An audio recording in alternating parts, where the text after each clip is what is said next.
Всех приветствую на канале Helping Animals. Парень прогуливался со своей собакой, внезапно он увидел пса, которого закопали живьем. Иногда кажется, что люди заочно соревнуются, кто из них найдет более изощренный способ умерщвления животных. В один из дней недалеко от французской столицы парень по имени Педро Денис выгуливал своего пса. Гуляли они в лесу недалеко от небольшого холма. Вдруг молодой человек поднял взгляд на возвышенность и обмер.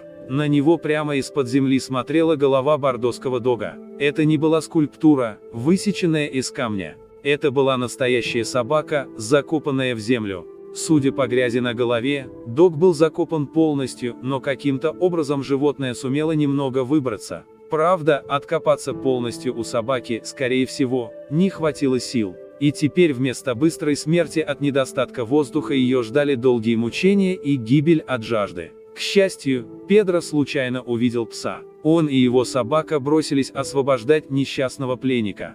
Собака в таком положении пробыла не одни сутки. Она настолько обессилила, что даже воду не могла пить. Мало того, Денис обнаружил, что на шее дога была веревка, а к ней кто-то привязал утяжелители. Наверное, для того, чтобы точно не дать животному выбраться из могилы. Как только дог был на свободе, парень повез собаку к ветеринару. Врач осмотрел животное и установил, что это 10-летняя девочка с огромным количеством болезней. Также доктор нашел множественные шрамы на теле собаки. Это свидетельствовало, что дога часто били. Видимо, всю свою жизнь собака провела в мучениях, и смерть для нее избрали очень страшную – быть похороненной заживо. Поразительной была и еще одна находка ветеринара. Он обнаружил на теле дога чип, на котором был записан адрес и имя владельца собаки. Им оказался молодой человек 21 года. Он стал уверять, что пес сам от него удрал, а дальнейшая судьба домашнего питомца ему неизвестна.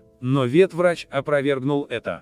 У собаки имелось заболевание костей, остеоартрит. Дог физически не мог убежать от человека. На хозяина собаки завели уголовное дело. Французский суд был суров, 2 года тюрьмы и 30 тысяч евро штрафа. Бордоскому догу нашли хорошую семью. Ее новые владельцы нарекли собаку Афиной. Супруги Дельфос содержат приют для собак такой породы. Теперь Афина хоть на старости лет получила любовь и заботу. Спасибо за просмотр. Подписывайтесь на канал, ставьте лайк, оставляйте свой комментарий и прожимайте колокольчик, чтобы не пропустить новые истории.